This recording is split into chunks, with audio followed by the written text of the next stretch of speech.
बेयावहाय आंना मोनसे फिसालानि बे बोसोरसे जाबायमोन बे अंगनानिफ्राय मोनसे फैसा खालामनानै होयो नालाय सोरनि अरनायाव बोरैबा 3000 फैसा हाबदों आं बेखौ हेल' लोगोफोर दिनैहाय आरो गुबुन मोनसे भिडिअ बा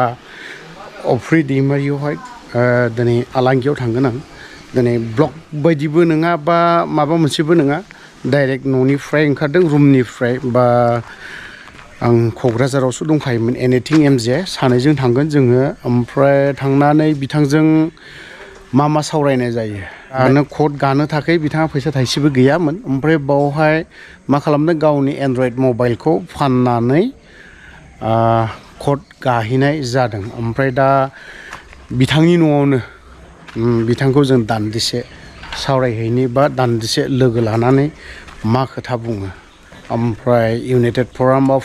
ndfb बिथांमोननिफ्रायबो बिदों होनना बुंदोंमोन बिथांमोना हाखु दाखु जानायखाय हरनो हायासै जाय हक बिथांनि न'आव सहैग्रोनि बिनि उनावहाय नोंथांमोनजों शेयार खालामलायगोन थुदि बिदिब्ला दान्दिसे थाफानानैल' बारा सम नङा दान्दिसेल' हरनि न'आव मोनफैबाय आं दा समरजों दान्दिसे सावरायनि बिथाङानो जाहैबाय समर बसुमतारी दा औ दाखालि नोंथाङा जे मोनसे नागालेण्डआव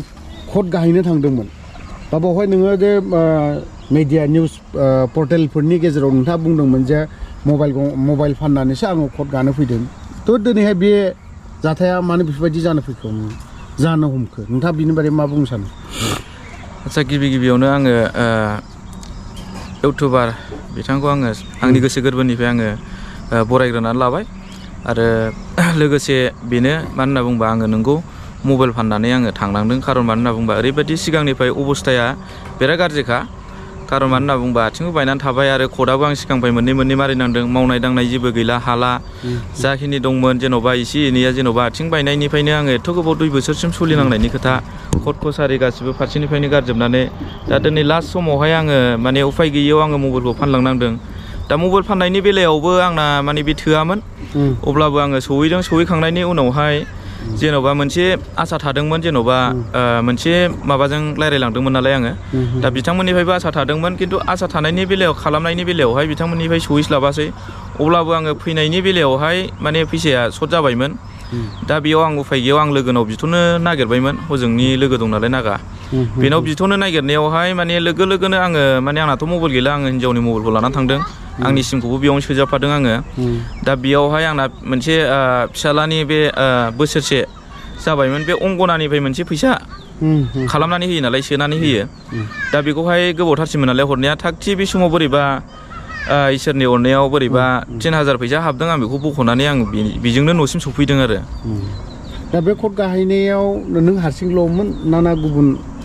सोरबाफोर दंफादेरबावोमोन बेयाव कड गाहैनायावथ' आंना लोगो दङ हजोंनि बे एनआइसिआरनि सासे दंफाखायो नागा जों सानैजों गादों बेनिफ्राय जोंनाथ' नोरैनिफ्राय जोंनि आसामनिफ्राय जोंनि लोगोफ्रा सहैयासै दा सहैयैयावहाय माने नोरैबायदि जाबाय बिसिना मानो होनना बुंबा मोनसे लामा नायनानै दङ दासिमबो बिथांमोनखौ बेनि थाखायनो माने मा होनो एप्रिलनि 12 थारिख एसे लं डेटखौ हरदों एप्रिल 12आवसो माने थांनांसिगौ आरो आं 11आव गाखोनांगौ 12आव थाबाय एप्रिलाव बिटिआरनि दैदेनगिरि इएम बा एमसिएल बिथांमोनावहाय नोंथाङा एसे एनै बिनानै थांनो हायोमोन नोंथाङा बिदोंना बियाखैमोन बेनि सायावसो बिथांमोननावथ' आङो बियाखै मानो होनना बुंबा आङो एबारावसो आङो उफाय गैला नालाय एबाराव आङो बिनाय नायहैगोन जों आं फेरेंगा सारनाव थांगोन खनसे मा होनो एक्सुवेलि आङो सिगां आथिं बायनानै नै दाखालि आथिं बायनायाव आङो फेरेंगा सारनाव फन हरदोंमोन नाथाय आं बुंनानै लायाखैमोन आं ओरैबायदि मानसि होननानै माने आङो बुंदोंल' आं बेबायदि अबस्थायाव गोलैनानै दङ आं आथिं बानायजानो एसे जुदि माबा मोनसे मोनोमोनब्ला मोजां जागौमोन होननानै आं बुंदोंमोन नाथाय बियो बिथाङा मा होनखो माने फाइनान्सियेल नांगौ जाहैबाय बिथांनो ओरै प्रग्राम लादों दा बेबा मा सिस्टेमनि फाइनान्सियेल जुदि फाइनान्सियेल नांगौमोनबाथ' एकर्ड जानायजों लोगोसे बे समावनो लाबोफानो रोंनांगौमोन दासो फाइनान्सियेल गोब्राब नालाय बेवहाय मा मोननो 6000 जे एभ्रि मान्थ स्टाइपेन्ड हिसाबै एनडिएफबिनि जेसेबां केडारफोर दङ हार्डक'र केडारफोर बिथांमोननो 6000 करि एभ्रि मान्थ होबाय थानाय जायो आसाम गभर्नमेन्टनिफ्राय बेखौ नोंथांमोना मोननो हादोंना हायाखै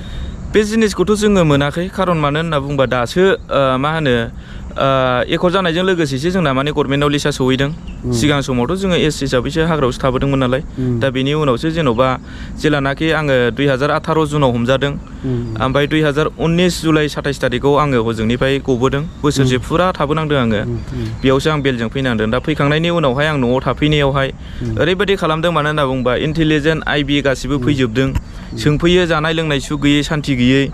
बे हिसाबै बुंदोंमोन दिरेन सारखौ बिराद सापर्ट होदोंमोन बिथांमोनहाबो नोंसोरो थांफिननांला बिसोरजोंनो थादो उमुगजोंनो थादो दिरेनजोंनो बेबायदि होन्दोंमोन खावलायफैबाय थायोमोन दा बे हिसाबै बिथांमोननि खावलायनाय हिसाबै जोङो बेयाव थादों दा थाखांनायनि उनावहाय बिथांमोना जोंखौ मानो दासिमबो खबर लाफैफिनासै होनांगौनि बेलायाव गैया सिरि दा बिसोर आसरित नांदों आरो नोंथांमोना खोनाबाय जानांगौ बिथाङा दिनैहाय मैया कर्ट गानानै बा कर्टआवहाय हाजिर जानानै न'आव सफैबाय ओमफ्राय सफैनायाव आं दान्दिसे बिथांजों सावरायदों ओमफ्राय बिथांनि जाखिनि बाथ्रा बुंनाय जाखिनि खोथा बुंनाय बेफोरखौ खोनायोब्ला हयथ'बा जोंनि दैदेनगिरिफोर दिनैनि बे खुंथायाव थानाय दिनैनि बे लिडारफोरा एसेब्लाबो लाजिनांगोन बा एसे लाजिनांथाव बाथ्रा बेफोरबायदि जानानै दङ मानो होननानै बुङोब्ला दिनै बेबायदिया जुदि सावरायनो गावनि बिसिजों सावरायनो थाखाय गंसे एन्ड्रइड मबाइल दङमोन बेखौ फाननानै दिनै कर्ट हाजिर गाहैनो गोनां जादों मानो बेफोरबायदि जादों जोंनि एक्स एनडिएफबिनि सेंग्राफ्रा दिनै एक्स एनडिएफबिनि दिनैनि बे खुंथायाव थानाय प्रमद बर' सरकारा एसेबो बेफोरबायदिखौ गोसो होआखै खारन दिनैहाय मानो होननानै बुङोबा जोंनि एनडिएफबिनि जेसेबां लिडार आरो केडार प्रमद बर'आ मा खालामना दोननो नागिरदों इउपिपिएल सरकारा आं सिदा बाथ्राखौ बुंदों दिनै इउपिपिएल सरकारा ओमफ्राय एनडिएफबिखौ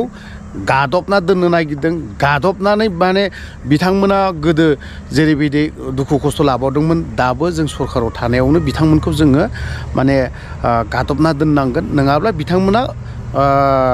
जुदि जोंनि गोजौआव थाङोब्ला जोंखौ गादबफिनगोन उल्था बे सेन्सआ बे सिन्ताधाराया प्रमद बर'नाव सिन्ताधाराया दासिमबो दङ आरो एनडिएफबिनि केडारनि फारसे एनडिएफबिनि दैदेनगिरिनि फारसे एनडिएफबिनि गथ'फोरनि फारसे माब्लाबाबो एक बिन्दोबो प्रमद बर'आ सिन्ताधारा खालामनाय गैया जायनि जाहोनाव दिनैहाय केस उइथड्रनि बाथ्रा बुंदों बिथाङा दिनै केस उइथड्रनि खोथाखौ निउसए पेपारे बड'लेण्ड रादाब बड'लेण्ड बुब्लि बिथांमोना बिराद गिदिर बाथ्रा बुंदों बिराद गिदिर खोथा हेडलाइन खालामनानै दोनदों दिनै एनडिएफबिनि केडारफ्रा मानो मबाइल फाननानै थांदों बेफोरखौ मानो गिदिर हेडलाइन खालामाखै बड'लेण्ड रादाबजों बड'लेण्ड बुब्लिजों नोंथांमोननि पर्टेल मोननैया प्रमद बर'आ दिनैहाय फायखानायाव थांबाबो दिनै बिथांमोननिखौ गिदिर निउस खालामनानै होयो दिनै एक्स एनडिएफबिनि सासे नागालेण्डआव दिनै एन्ड्रइड मबाइल फाननानै बिथांमोना केस फोजोबदों बेफोरबायदि गिदिर निउस जाफेरा मालाबाबो आं ओंखायनो बुङो नोंथांमोन बड'लेण्ड रादाब बड'लेण्ड बुब्लि नोंथांमोनखौ सिदा बुंदों आंनि अफ्रि दैमारि चेनेलखौ नोंथांमोना मा खालामनो गोसो खालामना हागोन आं बेखिनिखौ सिदा बाथ्रा बुंनायखौ जाबाय थ' लोगोफोर आरो प्रमद बर' बिथांखौबो आं बुंदों जोंनि एनडिएफबिनि केडारफोरखौ नोंथांमोना एसे नोजोर हो आरो थाल खालाम दिनै बिथांमोननि केसा मा अबस्था जादों एन्ड्रइड मबाइल गंसे दिनै गावनि बिसिजों गावनि गथ'जों गाव बहाबा थाङोब्ला दान्दिसे सावरायनो थाखाय बा गथ'फोरखौ दिनैहाय बेजोंनो बायदिसिना खोन्थानानै एसेब्लाबो फुस्लायना बुरखायनानै दोनोमोन दा बे मबाइलखौबो दिनैहाय फाननानै केस हाजिर जाहैनो गोनां जादों मानो प्रमद बर' नोंथाङाथ' बुंदोंमोन सानसे समाव आं सिएमनि बाथ्राखौथ' बाद दोन एमएलएनि खोथाखौथ' बाद दोन आं भिसिडिसि चेयारमेननि जानो गोसो जाया होननाय लाजिनांथाव दुखुनांथाव बर' रायजो राजाखौ नोङो थगायदों प्रमद बर' थ' लोगोफोर आं भिडिअखौ बारा गोलाव खालामनो सानाखै बावहायनो दोनथ'बाय जय बर' हारिनि